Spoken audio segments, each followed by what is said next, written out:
ഒന്നിനും പുറകോട്ട് പോകണ്ട. എന്ത് ചെയ്താലാണ് രക്ഷപ്പെടുക പറയാൻ പറ്റൂല. ഖുർആനിന്റെ ഒരു ചെറിയൊരു പേപ്പർ, ബിസ്മി എഴുതിയ ഒരു പേപ്പർ മാലിന്യത്തിൽ കിടക്കുന്നത് കണ്ടപ്പോൾ അതെടുത്തിട്ട് അതിനെ ശുദ്ധീകരിച്ച് അത് സൂക്ഷ്മതയോടുകൂടി വെച്ചതിന്റെ പേരിൽ അല്ലാഹു സുബ്ഹാനഹു വ തആല വലിയാക്കി ബിശ്റുൽ ഹാഫി റളിയല്ലാഹു അൻഹു. എപ്പോഴാ രക്ഷപ്പെടുന്നത് പറയാൻ പറ്റൂല. ഏത് നന്മ ചെയ്താലാണ് പടച്ച റബ്ബ് ഖബൂലാക്കുക എന്ന് പറയാൻ പറ്റൂല. അതുകൊണ്ട് ഒന്നിനെ നിസ്സാരപ്പെടുത്തണ്ട. ഏത് ചെറിയ അമലും വലിയ അമലായി കണക്കാക്കി നല്ല രീതിയിൽ ചെയ്യാം. ഒരുപാട് ചെയ്തു കൂട്ടലല്ല, എല്ലാ തിന്മകളും ഒഴിവാക്കുക. നന്മകൾ കുറച്ചാണെങ്കിലും അത് ചെയ്യുന്നത് കൃത്യമായി ചെയ്യാം. അല്ലാഹുവിന് ഏറ്റവും ഇഷ്ടപ്പെട്ട അമൽ ഏതാണ്? അഹബ്ബുൽ അഅമാലി ഇലല്ലാഹി അദ്വമുഹാ വഇൻ ഖല്ല. വളരെ കുറച്ചുള്ള അമലാണ് 5 വഖത്ത് നിസ്കാരം, അതിനു മുമ്പ് ശേഷമുള്ള സുന്നത്തുകൾ, യാസീൻ, ഇദാ വഖാത്തി അർറഹ്മാൻ, 100 സലാത്ത്, 100 ലാ ഇലാഹ ഇല്ലല്ലാഹ്, ഇങ്ങനെ കുറച്ച് പരിപാടിയുണ്ട്. വേറെ ഒന്നും കൂടുതലൊന്നുമില്ല. എങ്കിൽ അത് കൃത്യമായി ചെയ്തു പോകല. എല്ലാ ദിവസവും ചെയ്യുന്ന അമൽ മുടങ്ങാതെ വളരെ കുറഞ്ഞതാണെങ്കിലും നിത്യമായി ചെയ്യലാണ് അല്ലാഹുവിന് ഏറ്റവും ഇഷ്ടമെന്ന് സയ്യിദുനാ റസൂലുള്ളാഹി. ശ്രദ്ധിക്കണ്ടേ? ചിലരെന്ത് ചെയ്യും? ഇത് കേട്ടിട്ട് രാവിലെ സുബഹിക്ക് തന്നെ തച്ചിനിരുന്നിട്ട് രാത്രി മുഴുവൻ ഉറക്കുളച്ച് ഫുള്ളിരിക്കും. ചിലപ്പോൾ ഭയങ്കര നിസ്കാരം, എന്നിട്ട് സുബഹി സ്കരിക്കാതെ കിടന്നു. ഇല്ലെങ്കിൽ സുബഹി കഴിഞ്ഞിട്ട് കുറേ നേരം ഖുർആൻ ഓതി ദിക്റൊക്കെ ചൊല്ലിയിരിക്കും. പിന്നെ ക്ഷീണം കാരണം ളുഹർ കാണത്തില്ല. ഇത് ഒരു ദിവസം ഉണ്ടാവും, അടുത്ത ദിവസം ഇല്ല. കാരണം വേറെ ജോലിപ്പാട്. അങ്ങനെ ആകാൻ പാടില്ല. നമ്മൾ ചെയ്യുന്നതിനൊരു ടൈം ടേബിൾ ഉണ്ടാവും. നമ്മുടെ നിസ്കാരം എന്തായാലും നമ്മൾ പള്ളി വരുന്നു ഫർദ് നിസ്കരിക്കാൻ. എന്റെ സഹോദര, ആ റവാത്തിബ് സുന്നത്ത്, അതിനു മുമ്പ് ശേഷമുള്ള സുന്നത്ത് നിസ്കരിച്ചൂടെ? മൻ സല്ല അർബഅൻ ഖബല ളുഹരി വ അർബഅൻ ബഅദഹു ഹറമഹു അല്ലാഹു അലന്നാ ശഫീഉനാ റസൂലുള്ളാഹി. ളുഹറിന് മുമ്പ് 4 റക്അത്ത് സുന്നത്ത്, 4 റക്അത്ത് രണ്ടായിട്ട് നിസ്കരിച്ച് ളുഹറിന് ശേഷവും 4 റക്അത്ത് സുന്നത്ത് നിസ്കരിച്ച് ഇത് നിന്റെ ജീവിതത്തിൽ മുടങ്ങാതെ കൊണ്ടുപോയാൽ നരകം നിനക്ക് നിഷിദ്ധമാണെന്ന് സയ്യിദുനാ റസൂലുള്ളാഹി. ഇത് നബി പഠിപ്പിച്ചതാണ്. അപ്പൊ ആ അമൽ പിടിക്കുന്നവർ അതങ്ങ് മുറുകെ പിടിക്കണം. അത് നിത്യമായി ചെയ്യണം. ഒരു ദിവസം ചെയ്യാൻ പറ്റിയില്ലെങ്കിൽ ഖളാ വീട്ടണം. അങ്ങനെ ശീലിക്കണം. ജമാഅത്ത് തുടങ്ങി നമ്മൾ വന്നപ്പോൾ അപ്പോൾ ളുഹറിന് മുമ്പുള്ളത് കിട്ടിയില്ല, ശേഷം നമുക്ക് ഖളാ വീട്ടാം. ളുഹറിന് മുമ്പുള്ളതാകുന്ന സുന്നത്ത് നിസ്കാരം അല്ലാഹു തആലയ്ക്ക് വേണ്ടി നിസ്കരിക്കും, നിയത്ത് ചെയ്തിട്ട് അത് ഖളാ വീട്ടാം. ഇങ്ങനെ നമ്മുടെ നിസ്കാരം നിർവഹിച്ചു പോയാൽ ഒരു 40 ദിവസം ഇൻഷാ അല്ലാഹ് ഞാൻ ജമാഅത്തും കറക്റ്റ് ആക്കുമെന്ന് നിയ്യത്ത് വെച്ചാൽ തന്നെ നമ്മൾ രക്ഷപ്പെടും. 40 ദിവസം കറക്റ്റായിട്ട് ജമാഅത്തും മുടങ്ങുകയില്ല എന്നൊരു ദൃഢനിശ്ചയം ചെയ്തിട്ട് എവിടെ പോയാലും എന്ത് ജോലി തിരക്കായാലും അങ്ങനെ ഒന്ന് നിയ്യത്ത് വെച്ച് നോക്കി. നിങ്ങൾ ഇവിടുന്ന് ബേക്കലിലോട്ട് പോയി, കാസർഗോഡ് പോയി, എവിടെ പോയിരുന്നാലും ഇൻഷാ അല്ലാഹ് ഞാൻ ജമാഅത്ത് ശ്രദ്ധിക്കും, എന്റെ ജുമാഅത്ത് ശ്രദ്ധിക്കും. അങ്ങനെ ഒന്ന് നിയ്യത്ത് വെച്ചിരുന്നാൽ ഇൻഷാ അല്ലാഹ് ഏറ്റവും നല്ല സ്വാലിഹീങ്ങളിലേക്ക് അല്ലാഹു ചേർക്കും. പിന്നീടുള്ള ജീവിതം ചിട്ടപ്പെടും. അല്ലാഹു തൗഫീഖ് തരട്ടെ. അല്ലാഹു തൗഫീഖ് തരട്ടെ. പറക്കാമി പറയാം, അല്ലാഹു തൗഫീഖ് തരട്ടെ. എല്ലാ ദിവസവും റമളാൻ 23-ന് തുടങ്ങിയതാണ് വിനീതൻ റൂഹെ ബയാൻ എന്ന് പറയുന്ന ഒരു ആത്മീയ മജ്‌ലിസ്. അത് രാത്രിയിലായിരുന്നു. കഴിഞ്ഞ റബീഉൽ അവ്വൽ മുതൽ സുബഹിക്ക് ശേഷവും കൂടിയാണ്. സുബഹി കഴിഞ്ഞ അൽഹംദുലില്ലാ 10,000-ഓളം ആളുകൾ പങ്കെടുക്കുന്ന ആത്മീയമായ മജ്‌ലിസ്, ദിക്റിന്റെ ദുആഇന്റെ മജ്‌ലിസ്, യാസീൻ ഓതി പവിത്രമായ ബുർദുൽ ലത്തീഫ് ചൊല്ലി അദ്കാറുകളൊക്കെ ചൊല്ലിയിട്ടുള്ള വളരെ ശ്രേഷ്ഠമായ മജ്‌ലിസ്. സുബഹിക്ക് ശേഷം ചിലർ അത് ശ്രേഷ്ഠമായി പരിശുദ്ധ റസൂലുള്ളാഹി സ്വല്ലല്ലാഹി അലൈഹി വസല്ലം തങ്ങൾ പഠിപ്പിച്ചതായ ദിക്റുകളെ അബ്ദുല്ലാഹി ഇബ്നു അലവി അൽ ഹദ്ദാദ് തങ്ങൾ റളിയല്ലാഹു അൻഹു ബഹുമാനപ്പെട്ടവർ ക്രോഡീകരിച്ചതാണ് ബുർദുൽ ലത്തീഫ്. ഹദ്ദാദ് പോലെ തന്നെയുള്ള മറ്റൊരു അമലാണ് ബുർദുൽ ലത്തീഫ്. അത് ഓതി യാസീൻ മരണപ്പെട്ടവർക്ക് വേണ്ടി ഓതി വളരെ ശ്രേഷ്ഠമാക്കപ്പെട്ട ഇസ്മുൽ അഅ്ലമിൽപ്പെട്ട നാമമാണെന്ന് ഇബ്നു അബ്ബാസ് റളിയല്ലാഹു അൻഹു പഠിപ്പിച്ചതാകുന്ന പവിത്രമായ യാ ഹയ്യു യാ ഖയ്യൂം ചൊല്ലി യാ ലത്തീഫ് എന്ന് പറയുന്ന അല്ലാഹുവിന്റെ മഹനീയമായ നാമം 129 പ്രാവശ്യം അതിന്റെ റിയാദ വീട്ടി 130 പ്രാവശ്യം യാ ഖവിയു യാ മതീൻ എന്നുള്ള മഹനീയമായ അതിശ്രേഷ്ഠമായ ദിക്ർ ചൊല്ലി. ഇതിനൊക്കെ പോരിശകളുണ്ട്. യാ ഖവിയു യാ മതീൻ എന്ന ദിക്ർ മുടങ്ങാതെ 130 പ്രാവശ്യം ഡെയിലി പാരായണം ചെയ്താൽ ആരാധനകൾ നിർവഹിക്കുമ്പോൾ ഒരു ക്ഷീണം ഉണ്ടാവില്ല. ചിലർ ഖുർആൻ ഓതുമ്പോൾ ഇരുന്ന് ഉറക്കം തോന്നും, ചിലർ നിസ്കരിക്കുന്ന സമയത്ത് ഭയങ്കര അലസതയാണ്. അതൊക്കെ മാറിക്കിട്ടാൻ എന്ത് വേണം? യാ ഖവിയു യാ മതീനു അല്ലാഹുവിന്റെ നാമമാണ്. എത്ര വട്ടം ചെല്ലണം? 130. എന്നിട്ട് ക്ഷീണം മാറിയില്ലെങ്കിൽ 626 ഉറപ്പായിട്ടും മാറും. അതിന്റെ എണ്ണം കൂട്ടണം. എത്ര കൂട്ടണം? 626. അള്ളാഹുവിന്റെ നാമമാണ്, അസ്മാഉൽ ഹുസ്നയിൽ പെട്ടതാണ്. യാ ഖവിയ്യു യാ മതീനു. ഇതൊക്കെ പണ്ഡിതന്മാർ രേഖപ്പെടുത്താൻ. ഇങ്ങനെയുള്ള ശ്രേഷ്ഠമായ ദിക്റുകളൊക്കെ ചൊല്ലി ആ ലൈവിലുള്ള ആളുകൾ പറയുന്ന ഉദ്ദേശ ലക്ഷ്യങ്ങളൊക്കെ വെച്ചിട്ട് കമന്റിൽ വരുന്നതൊക്കെ വെച്ചിട്ട് ദുആ ചെയ്യുക. വളരെ ശ്രേഷ്ഠമായ മജ്‌ലിസ്. ഇതുവരെ ഭാഗവാക്കാകാത്ത ആളുകളുണ്ടെങ്കിൽ, സഹോദര സഹോദരിമാരുണ്ട് എങ്കിൽ, നമ്മുടെ നാട്ടിലുള്ള ഒരുപാട് ആളുകൾ അതിൽ പങ്കെടുക്കുന്നവരുണ്ട്. ഇനിയും പങ്കെടുക്കാത്തവരുണ്ട് എങ്കിൽ ഇൻഷാ അല്ലാഹ് അവരെത്രയും വേഗം അതിൽ പങ്കെടുക്കണം. നബി സല്ലല്ലാഹു അലൈഹി വസല്ലം തങ്ങൾ പറഞ്ഞു, നഅം, ആരാധനയുടെ കർമ്മത്തിലാണെങ്കിൽ പോലും ഉണ്ട്, നീ ശ്രദ്ധിക്കണം.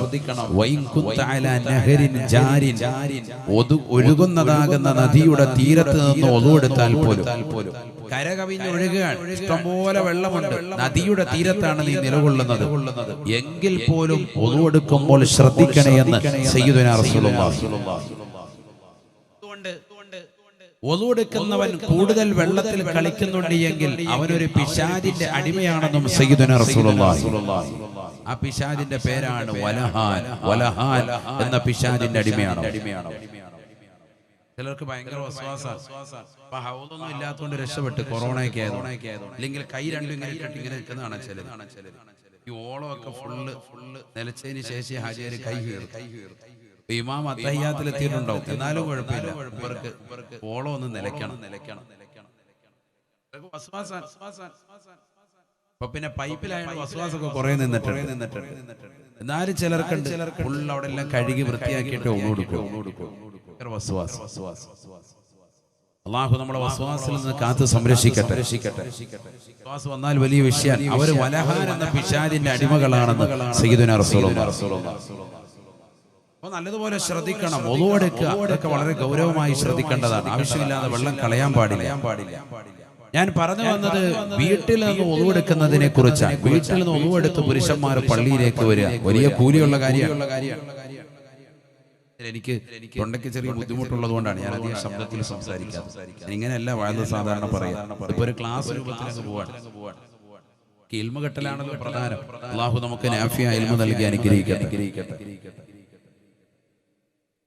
നബിയനാ റസൂലുള്ളാഹി സ്വല്ലല്ലാഹു അലൈഹി വസല്ലം തങ്ങൾ പറയുകയാണ്, മൻ തതഹറ മിൻ ബൈതിഹി ഫഖറജ ഇലൽ മുസല്ല. ആരെങ്കിലും വീട്ടിൽ നിന്ന് wudu ചെയ്തു നിസ്കരിക്കാൻ വേണ്ടി പള്ളിയിലേക്ക് അവൻ പോയി, അല്ലെങ്കിൽ നിസ്കരിക്കുന്ന സ്ഥലത്തേക്ക് അവൻ പുറപ്പെട്ടു പോയി. വീട്ടിൽ നിന്ന് wudu എടുത്തു, നിസ്കരിക്കാൻ പള്ളിയിലാകട്ടെ, ഈ വീടിന്റെ അകത്തളത്തിൽ നിസ്കാര മുറിയുണ്ടാകും, അവിടേക്കായിക്കോട്ടെ. അങ്ങനെ പോകുന്ന സന്ദർഭത്തിൽ നബിയുനാ റസൂലുള്ളാഹി സ്വല്ലല്ലാഹു അലൈഹി വസല്ലം തങ്ങൾ പറയുകയാണ്, കാനതു ഖുതുവാതുഹു ഇഹ്ദാഹുമാ തഹുത്തു ഖതായ. ആ നമസ്കാരത്തിന് വേണ്ടി പോകുന്നതാകുന്ന ഓരോ ചവിട്ടടിയും അവന്റെ പാപമോചനം അല്ലാഹു രേഖപ്പെടുത്തുമേ എന്ന് ഹബീബുനാ ശഫീഉനാ റസൂലുള്ളാഹി. ഒരു ചവിട്ടടി വെക്കുമ്പോൾ പാപമോചനം അല്ലാഹു നൽകുകയാണ്. വൽ ഉഖറാ തർഫഉ ദറജതഹു. അടുത്ത ചവിട്ടടിക്ക് അവന് സ്വർഗ്ഗത്തിലേക്കുള്ള പദവിയും അല്ലാഹു ഉയർത്തുമെന്നും ഹബീബുനാ റസൂലുള്ളാഹി. അപ്പോൾ ഓരോ ചവിട്ടടിക്കും കൂലിയാണ്. ഒരു ചവിട്ടടി വെക്കുമ്പോ പാപങ്ങൾ, ചെറുപാപങ്ങൾ ഇല്ലാതാവുന്നു. അടുത്ത ചവിട്ടടി വെക്കുമ്പോൾ സ്വർഗ്ഗത്തിലേക്കുള്ള പദവി ഉയരുന്നു. വീണ്ടും അടുത്തത് വെക്കാൻ. അതുകൊണ്ടാണ് പള്ളിയിലേക്ക് വരുമ്പോഴത്തേക്കും നടന്നു വരാൻ തന്നെ പഴയ ആൾക്കാർ ശ്രദ്ധിച്ചിരുന്നു. ഈ ചവിട്ടടിക്ക് അതിനൊക്കെ വലിയ മഹിമയാണ്. ഓരോന്നിനും അങ്ങനെ തന്നെയാണ്. ചില കാര്യങ്ങൾക്ക് അങ്ങനെ തന്നെയാണ്. പെരുന്നാൾ നമസ്കാരത്തിന്റെ കാര്യം പറയുമ്പോഴും പറയുമല്ലോ, ഒരു വഴിയിൽ കൂടെ വന്ന് അടുത്ത വഴിയിൽ കൂടെ തിരിച്ചു പോട്ടെ. എന്തിന്? ആ വരുന്ന വഴിയിലൊക്കെ മലക്കുകൾ അവന് വേണ്ടി സാക്ഷിപത്രമാകും, മംഗളം ആശംസിക്കും. അവനത് ആഖിറത്തിൽ ഗുണകരമാകും. ഇന്ന് ആരുണ്ട് പള്ളിയിൽ നടന്നു വരുന്നവർ? എത്ര പേരുണ്ട്? പള്ളിയുടെ ഓരത്ത് തന്നെ ജീവിക്കാൻ തന്നെ താല്പര്യമില്ലാത്ത ആളുകളായി ഇന്നത്തെ തലമുറ മാറി. മാറിയിട്ടുണ്ട്. ഒരു സ്ഥലം വാങ്ങുമ്പോൾ തൊട്ടടുത്ത് പള്ളി ഉണ്ടെങ്കിൽ മടിയാണ്. കാരണം എന്താ? പള്ളി പോണ്ടി വരും, ഇച്ചിരി മാറ്റി മതി എന്ന് പറയുന്ന സമൂഹമായി. എന്നാൽ ഒരു 10 കൊല്ലം മുമ്പ് വരെ പള്ളിയുടെ അടുത്ത് മതി എന്ന് പറഞ്ഞിരുന്ന ആളുകളായിരുന്നു. നിസ്കരിക്കാൻ പള്ളിയിൽ പോകാമല്ലോ എന്ന് പറഞ്ഞിരുന്ന മക്കളായിരുന്നു. കാലം മാറപ്പെട്ടു. അല്ലാഹു നമ്മുടെ മക്കളെയൊക്കെ കാത്തു സംരക്ഷിക്കട്ടെ. നിസ്കരിക്കാൻ മടിയാണ്. കൊറോണ വന്നപ്പോൾ ചില മസലകൾ പഠിച്ചു. കാരണമുണ്ടെങ്കിൽ ജുമുഅ ഉപേക്ഷിച്ചാൽ കുഴപ്പമില്ല, ളുഹർ നിസ്കരിച്ചാൽ മതി എന്ന് മസല കിട്ടിയപ്പോൾ പിന്നെ ളുഹർ തന്നെ ദായിമാക്കി പോകുന്നവരുണ്ട് ഇപ്പോഴും. നബിയനാ റസൂലുള്ളാഹി സ്വല്ലല്ലാഹു അലൈഹി വസല്ലം തങ്ങൾ പറയുകയാണ്, മൻ തറക സലാസ ജുമുഅൻ തബഅ അല്ലാഹു ഫീ ഖൽബിഹി. ആരെങ്കിലും 3 ജുമുഅകൾ മനഃപൂർവ്വം ഉപേക്ഷിച്ചാൽ, കാരണമില്ലാതെ ഉപേക്ഷ വെച്ചാൽ, അവന്റെ ഹൃദയത്തിൽ അല്ലാഹു കാപട്യത്തിന്റെ കുഫ്രിയത്തിന്റെ സീലവസമേന്ന് ഹബീബുനാ ശഫീഉനാ റസൂലുള്ളാഹി. മൻ തറക സലാസ ജുമുഅൻ തബഅ അല്ലാഹു ഫീ ഖൽബിഹി. 3 ജുമുഅ കാരണമായി ഉപേക്ഷിച്ചാൽ അവന്റെ ഹൃദയത്തിൽ കുഫ്രിയത്തിന്റെ സീലാണ്. അല്ലാഹുവേ, ഞങ്ങളെ നീ കാക്കണേ അല്ലാ. നമസ്കാരത്തിന് കിട്ടുന്ന നേട്ടം അറിയില്ലേ മുഅ്മിനേ? ഹബീബുനാ റസൂലുള്ളാഹി സ്വല്ലല്ലാഹു അലൈഹി വസല്ലം തങ്ങൾ സ്വഹാബത്തിനോട് ചോദിക്കുകയാണ്, അറഅയ്തും ലൗ അന്ന നഹറൻ ബിബാബി അഹദികും തഗ്തസിലു ഫീഹി കുല്ല യൗമിൻ 5 മറാത്ത് ഹൽ ബഖാ മിൻ ദറനിഹി ശൈഉൻ. ഹബീബുനാ റസൂലുള്ളാഹി സ്വല്ലല്ലാഹു അലൈഹി വസല്ലം തങ്ങൾ തന്റെ പ്രിയപ്പെട്ട അനുയായികളോട് ചോദിക്കുകയാണ്, സ്വഹാബ, നിങ്ങളോടൊരു കാര്യം ഞാൻ ചോദിക്കട്ടെ. നിങ്ങൾ ഓരോരുത്തരുടെയും വീടിൻ്റെതാകുന്ന മുൻഭാഗത്ത് മനോഹരമാകുന്ന നദി ഒഴുകുകയാണ്. ആ നദിയിൽ 5 നേരവും നിങ്ങൾ ഇറങ്ങി കുളിച്ചാൽ ശരീരത്തിൽ വല്ല അഴുക്കും ശേഷിക്കുമോ? സ്വഹാബത്ത് മറുപടി നൽകുകയാണ്, ലാ യബ്ഖാ മിൻ ദറനിഹി ശൈഉൻ യാ റസൂലല്ലാഹ്. വീടിൻ്റെതാകുന്ന ഉമ്മറത്തൂടെ സുന്ദരമായ നദി ഒഴുകി വരുകയും ആ നല്ല ജലത്തിലിറങ്ങി 5 നേരം ശരീരം ശുദ്ധി വരുത്തുകയും ചെയ്യുന്നതാകുന്ന ഒരു വ്യക്തിയെ സംബന്ധിച്ചിടത്തോളം അവന്റെ ശരീരത്തിൽ അഴുക്ക് വരുകയില്ല റസൂലേ, മാലിന്യമുണ്ടാവുകയില്ല റസൂലേ. അല്ലാഹുവിന്റെ റസൂല് പറയുകയാണ്, ഫകദാലിക സ്വലവാത്തുൽ ഖംസ യംഹുല്ലാഹു ബിഹിന്നൽ ഖതായാ. ഇപ്രകാരമാണ് സഹാബ 5 വഖത്ത് നമസ്കാരം, ഇപ്രകാരമാണ് സഹാബ. ആ നമസ്കാരം ശ്രദ്ധിക്കണേ. 5 നേരം നിങ്ങൾ കുളിക്കുന്നത് സമാനമാണ്. അഥവാ ശരീരത്തിൽ ഒരഴുക്കുമില്ലാത്തതുപോലെ നിങ്ങളുടെ ശരീരത്തിൽ നിന്ന് അല്ലാഹു സർവ്വവിധ പാപങ്ങളെയും ഇല്ലാതാക്കുമെന്ന് ഹബീബുനാ ശഫീഉനാ റസൂലുള്ളാഹി. നമ്മുടെ മക്കൾ നമസ്കാരമുള്ളവരാണോ? ചിന്തിക്കണേ പ്രിയപ്പെട്ടതാകുന്ന ഉമ്മ. കള്ളിനും കഞ്ചാവിനും അടിമപ്പെട്ടതാകുന്ന മക്കളായി എന്റെ മക്കളെ മാറിയെന്ന് പറയുന്നവരെ, വിഷമിക്കുന്നതാകുന്ന പ്രിയപ്പെട്ട മുഅ്മിനീങ്ങളെ, രക്ഷിതാക്കളെ, മക്കൾക്ക് കൊടുക്കുന്ന ആത്മീയ വിദ്യാഭ്യാസത്തോടൊപ്പം അവർ പ്രാക്ടിക്കലായി നിസ്കരിക്കുന്നുണ്ടോ എന്ന് നോക്കേണ്ട ചുമതല നമ്മുടെയാണ്. വീട്ടിലേക്ക് മദ്രസയിൽ നിന്ന് വന്നാൽ മദ്രസയിൽ പഠിപ്പിച്ച പാഠഭാഗങ്ങൾ ഓതി നോക്കിയിരുന്ന ഒരു കാലഘട്ടം നമുക്കുണ്ടായിരുന്നു. എന്താണ് ഓദിച്ചത് എന്ന് ചോദിച്ചതാകുന്ന മാതാപിതാക്കൾ ഉണ്ടായിരുന്നു. ഇന്നെത്ര പേരാണ് പാഠഭാഗങ്ങൾ ചോദിക്കുന്നത്? ഇന്നെത്ര പേരാണ് മക്കൾ ഓതുന്നുണ്ടോ എന്ന് വീക്ഷിക്കുന്നത്? അവരെന്താണ് പഠിച്ചത് എന്ന് അറിയില്ല. എത്ര ക്ലാസ്സിലാണ് മക്കള് പഠിക്കുന്നത് എന്ന് പോലും അറിയാത്ത മക്കളല്ലേ നമുക്കുള്ളത്. എന്തിനേറെ മക്കളുടെ എണ്ണം പോലും അറിയാത്തതാകുന്ന മാതാപിതാക്കൾ നമുക്കിടയിലില്ലയോ? മക്കളെ കുറിച്ചൊരു ബോധവുമില്ല. എങ്ങനെയെങ്കിലും സൃഷ്ടിച്ചു, ഏതെങ്കിലും രീതിയിൽ പഠിപ്പിച്ചു, എങ്ങനെയെങ്കിലും ഒടുങ്ങണമെന്നുള്ള ചിന്ത ഒരിക്കലും പാടില്ല. മുസ്ലിമത്തെ അവരുടെ ഹൃദയത്തിൽ തഖ്വ അടയാളപ്പെടുത്തൽ അനിവാര്യമാണ്. ആ തഖ്വ വേണമെങ്കിൽ ആത്മീയ കലാലയത്തിലേക്ക് പറഞ്ഞു വിടണം. അവിടെയാണ് ഖുർആൻ പഠിപ്പിക്കുന്നത്, അവിടെയാണ് അല്ലാഹുവിനെ കുറിച്ച് പരിചയപ്പെടുത്തുന്നത്. അതുകൊണ്ടല്ലേ ഹബീബായ നബി തങ്ങൾ തന്റെ പ്രിയപ്പെട്ട അനുയായികളോട് പറഞ്ഞത്, ഖൈറുക്കും മൻ തഅല്ലമൽ ഖുർആന വഅല്ലമ. നിങ്ങളിൽ ഏറ്റവും അത്യുത്കൃഷ്ടരാകുന്ന ആളുകളാരെന്നറിയുമോ? അത് ഡോക്ടർ അല്ല, അത് എഞ്ചിനീയർ അല്ല, അതൊരിക്കലും വലിയ ഉദ്യോഗസ്ഥനല്ല, അത് വലിയ കച്ചവട മുതലാളിയല്ല. ലോകത്തെ ഏറ്റവും വലിയ അത്യുത്കൃഷ്ടൻ അല്ലാഹുവിന്റെ റസൂൽ പറയുകയാ, മൻ തഅല്ലമൽ ഖുർആന വഅല്ലമ. ഖുർആൻ പഠിക്കുകയും അത് പഠിപ്പിക്കുകയും ചെയ്യുന്നതായ വ്യക്തികളാണ് ലോകത്തെ ഏറ്റവും ഉത്തമരെന്ന് ഹബീബുനാ റസൂലുള്ളാഹി. നമ്മുടെ മക്കളെ ദാറുൽ തഖ്വയിലേക്ക് പറഞ്ഞു വിടുമ്പോ ഈ ദാറുൽ തഖ്വയിൽ പഠിക്കുന്നതാകുന്ന മക്കള് അവർ ഖുർആൻ ഓതുമ്പോ അവരെ ഏറ്റവും നല്ല സമുന്നതരായ വ്യക്തികളാണെന്നുള്ളത് തിരിച്ചറിയണേ. നമ്മുടെ മക്കൾ പഠിക്കുന്നത് ഭൗതിക കലാലയത്തിലായിരിക്കാം.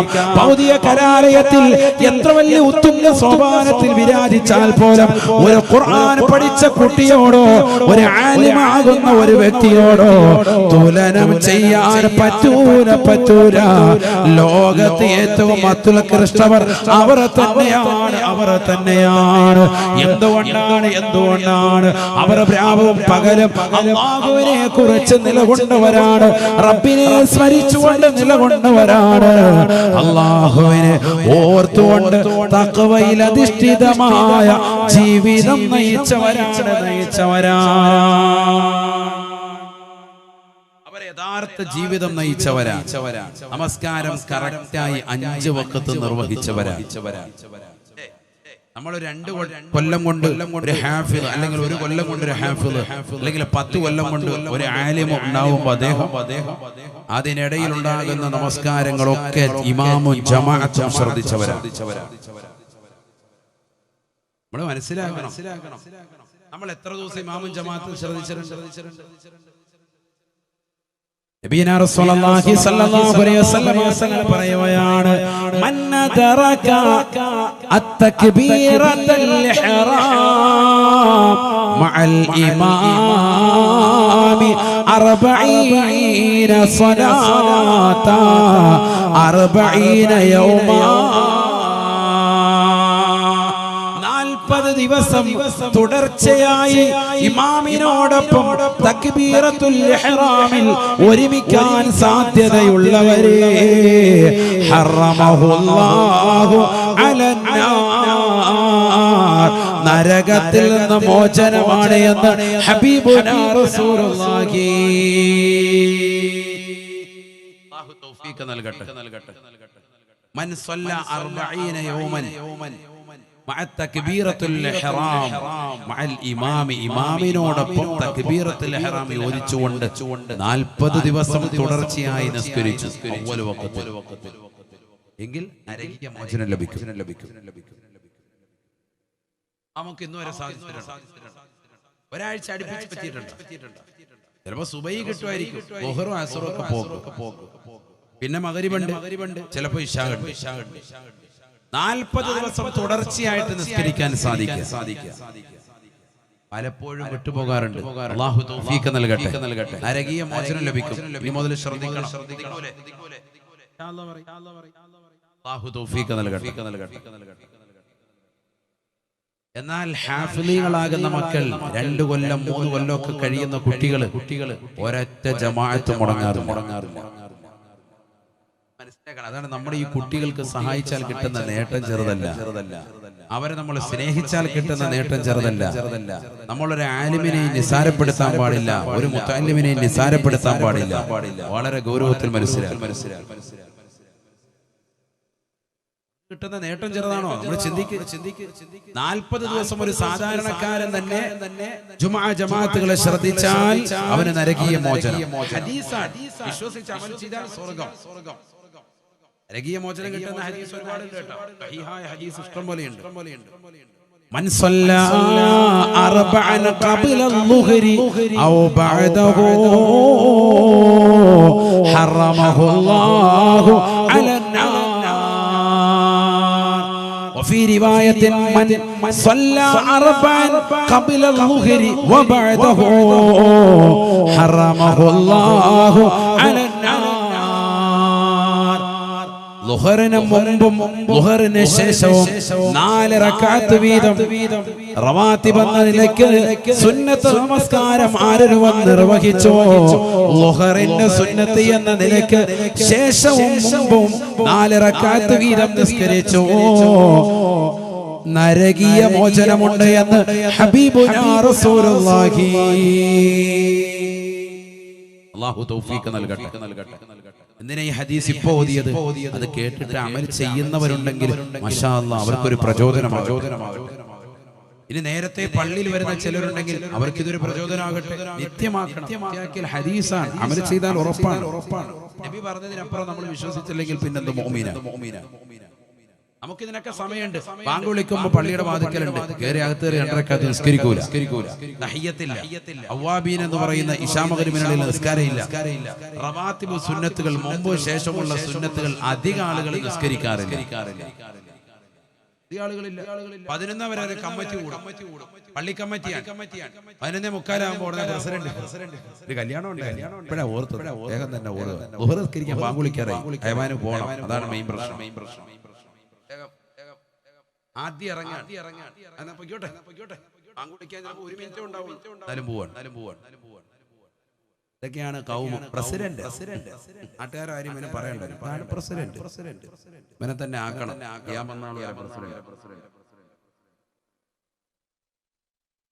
പല മഹല്ലത്തുകളിലെ അവസ്ഥയാണ് ഈ പറയുന്നത്. അള്ളാഹു നമ്മളെ കാത്തു സംരക്ഷിക്കട്ടെ. പിന്നെ എങ്ങനെ ഉമ്മത്ത് നന്നാവും നമ്മൾ ചിന്തിക്കും. അതേ സമയത്ത് ആ പ്രസിഡന്റ് സെക്രട്ടറി ഉൾപ്പെടെ കമ്മിറ്റി കഴിഞ്ഞിട്ട് നേരെ അവ്വൽ വക്കത്തിൽ പള്ളിയിൽ കയറിയിട്ട് ആ റവാത്തിബ് സുന്നത്ത് ആദ്യത്തെ സുന്നത്ത് നിസ്കാരം കൊണ്ട് നിസ്കരിച്ചിട്ട് 2 സഫ് അവരെ കൊണ്ട് പിടിച്ച് മാതൃകാ പുരുഷന്മാരാണ്. അങ്ങനെ ഒരു മഹല്ലുണ്ടെങ്കിൽ ആ മഹല്ല് എനിക്ക് കൊണ്ടുതരണം. ഞാൻ അവരെ സ്റ്റേജിൽ കൊണ്ടുവന്ന് അവാർഡ് തരും. അതിനുവേണ്ടിയാണ്. കമ്മിറ്റി കൂടി കഴിയുമ്പോൾ കമ്മിറ്റിക്കാരെല്ലാവരും ഫ്രണ്ട് സഫിൽ വന്നിട്ട് നിൽക്കുന്ന ഏതെങ്കിലും കമ്മിറ്റിക്കാരുണ്ടെങ്കിൽ അവരെന്നെ ഒന്ന് അറിയിക്കണം. ലൈവിലും കാണുന്നുണ്ടല്ലോ, ഓൺലൈനിൽ. അവർക്ക് അവാർഡ് കൊടുക്കണം. സമൂഹം അറിയണം അവരെ. അങ്ങനെ ചെയ്യണം. അതല്ലേ വേണ്ടത്. നമ്മളെല്ലാ കാര്യത്തിലും കാണിക്കുന്നുണ്ടല്ലോ ശുഷ്കാന്തി. എന്തിന് ഇത്തരത്തിലുള്ള കാര്യങ്ങൾക്ക് പുറകോട്ട് പോകുന്നത്? അവർക്കാണ് സർട്ടിഫിക്കറ്റ് കൊടുക്കേണ്ടത്. നമ്മൾ വളരെ പിന്നോട്ടെന്ന് മാത്രമല്ല, കസേര തപ്പി നടക്കുകയാണ്. നിന്ന് നിസ്കരിക്കാനും കഴിവുണ്ട്. ഓഫീസിൽ നിന്നുകൊണ്ടും ഇരുന്നുകൊണ്ടും കസേര എടുത്ത് തലക്കഴിച്ചും ബഹളം ഉണ്ടാക്കിയ ഹാജിയാര ഇവിടെ വരുമ്പോ കസേര തപ്പിക്കൊണ്ട് വരിക. ഇരുന്ന് നിസ്കരിക്കണമെങ്കിൽ നീ നിന്റെ മഹലിലെ കാളിയാരോട് ഉസ്താദിനോടൊന്ന് ചോദിക്കണം. നിന്റെ ആരോഗ്യത്തിന്റെ അവസ്ഥ പറഞ്ഞിട്ട് എനിക്ക് നിസ്കരിക്കാൻ ഹലാലാണോ? അതൊന്നും ചോദിക്കൂല. നടന്ന വരുന്നത്